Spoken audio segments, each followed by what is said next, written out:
मंदिर में कल एक भीषण हादसा हो गया। बता दें कि टोकन लेते वक्त भगदड़ मच गई और इस भगदड़ में कई श्रद्धालु घायल हो गए, जिसके साथ कुछ श्रद्धालुओं की मौत हो गई। तो वहीं जो श्रद्धालु घायल हुए थे उन्हें इलाज के लिए तुरंत अस्पताल भेजा गया।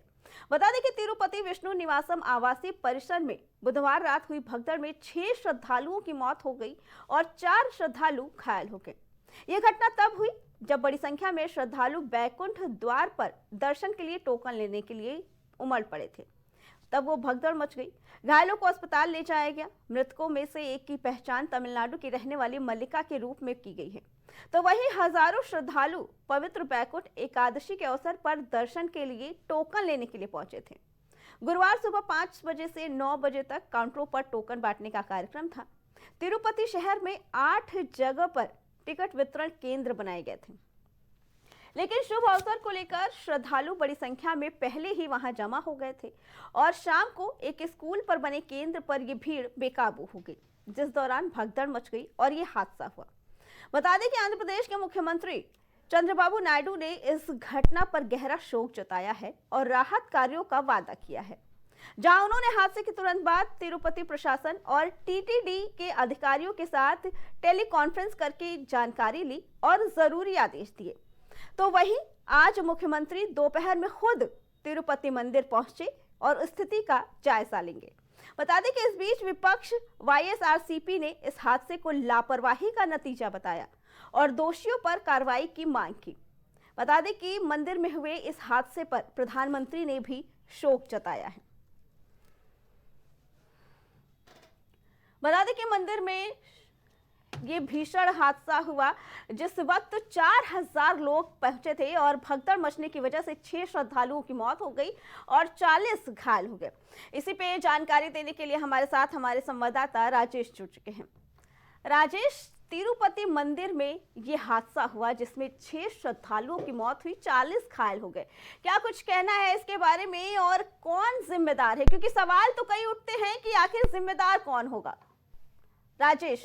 बिल्कुल अर्चना, जिस तरीके से जी में हादसा हुआ है जिसमें 6 लोगों की मौत हुई है जी और 40 लोग घायल हुए हैं, तो जाहिर सी बात है तिरुपति जो प्रशासन है तिरुपति की तरफ से जो व्यवस्था की जाती है, तो जाहिर सी बात है कि उनकी लापरवाही की वजह से ये मामला हुआ है। जिस तरीके से आपको बता दें कि जिस तरीके से वहाँ पे 6 लोगों की मौत हुई है उसके लिए चंद्रबाबू नायडू जो वहाँ के सीएम है चंद्रबाबू नायडू ने इसको संज्ञान में लेते हुए उनको पूरी तरीके से व्यवस्था और जो लोग मारे गए हैं, जो लोग वहाँ पे भगदड़ में मरे हैं, जिन मृत्यु हुई है 6 लोगों की, उनको उचित मुआवजा देने के लिए और जो घायल हुए हैं 40 लोग घायल हुए हैं उनको भी उचित इलाज की व्यवस्था के लिए पूरी तरीके से चंद्रबाबू नायडू तैयार है। और दूसरी चीज आपको बता दें कि वहाँ पे टोकन लेते वक्त एक हादसा हुआ जिसमें भगदड़ हो गई, क्योंकि सबसे बड़ी लापरवाही जो वहाँ के तिरुपति प्रशासन है उसकी लापरवाही की वजह से इतना बड़ा हादसा हुआ। जिस तरीके से देखा जाए तो जितनी भीड़ थी, भीड़ को काबू न कर पाने की वजह से ये हादसा हुआ, क्योंकि लंबी लंबी लाइनें थी, टोकन लेने में समस्याएं हुई जिसको लेकर वहाँ भगदड़ हुई और भगदड़ में 6 लोगों की मौत हुई और 40 लोग घायल हुए हैं। जी राजेश, क्योंकि अगर मंदिर में भारी संख्या में श्रद्धालु आए थे तो पहला यही सवाल उठता है कि क्यों नहीं उस भीड़ को काबू करने के लिए प्रशासन अलर्ट मोड पर था। साथ ही ये भी सवाल उठता है कि अगर किसी विशेष पूजा का आयोजन किया गया था और भारी संख्या में श्रद्धालु आए थे तो क्यों नहीं वहाँ पे स्वास्थ्य चिकित्सा की व्यवस्था की गई थी?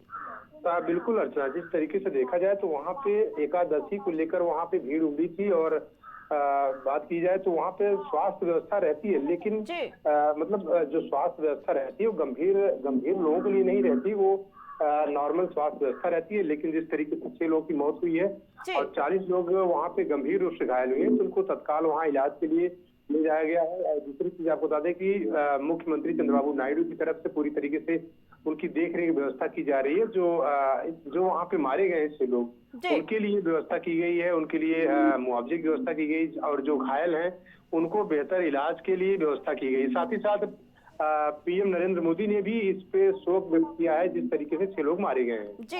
जी राजेश, और जहां एक तरफ प्रधानमंत्री ने शोक व्यक्त किया, लेकिन वहीं इस मामले को लेकर भी विपक्ष सियासत कर रहा है। विपक्ष ने सीधे तौर पर कहा है कि ये सरकार की लापरवाही है जिसकी वजह से ये घटना हुई है। क्या कहना है इसके बारे में? बिल्कुल अर्चना, इस पे जिस तरीके से विपक्ष सरकार पर निशाना साध रहा लापरवाही को लेकर, जाहिर सी बात है कि अब अगर देखा जाए तो जिस तरीके से वहाँ तिरुपति बालाजी में वहाँ पे 4 से 5 हजार लोग मौजूद थे और भगदड़ हुई और ऐसा हादसा हुआ, तो जाहिर सी बात है कि उसको अगर उसी तरीके से देखा जाए तो महाकुंभ प्रयागराज में हो रहा है और इसमें कई करोड़ों लोग आने की संभावना है। तो जाहिर सी बात है अगर सुरक्षा व्यवस्था अगर चाक चौबंद नहीं रही तो हो सकता है कि यहाँ भी कोई अनहोनी या कोई घटना देखने के लिए मिल सकती है। इसलिए शासन को और सरकार को बिल्कुल चुस्त दुरुस्त व्यवस्था चाक चौबंद करनी चाहिए। जी राजेश, लेकिन सवाल ये उठता है कि क्यों ऐसे हादसे होने के बाद ही सरकार की आंखें खुलती है?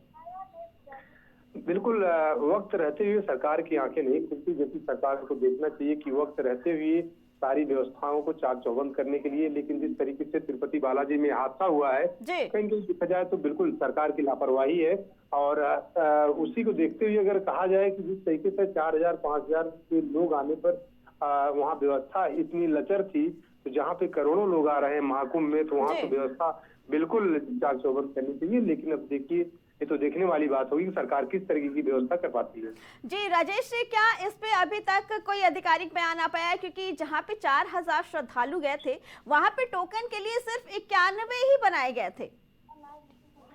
अर्चना, अगर बात की जाए वहाँ पे आधिकारिक बयान के लिए, तो वहाँ से जो तिरुपति बालाजी की तरफ से जो वहाँ पे समिति है उसकी तरफ से बयान आया है, लेकिन सबसे बड़ी बात यह है कि बयान का कोई मतलब नहीं निकलता, क्योंकि जिस तरीके से लोग आते हैं उसी तरीके से वहाँ व्यवस्था की जाती है। तो जाहिर सी बात है कि सरकार की तरफ से लापरवाही है और उस लापरवाही की वजह से इतना बड़ा हादसा हुआ। जी राजेश, आपका बहुत बहुत धन्यवाद।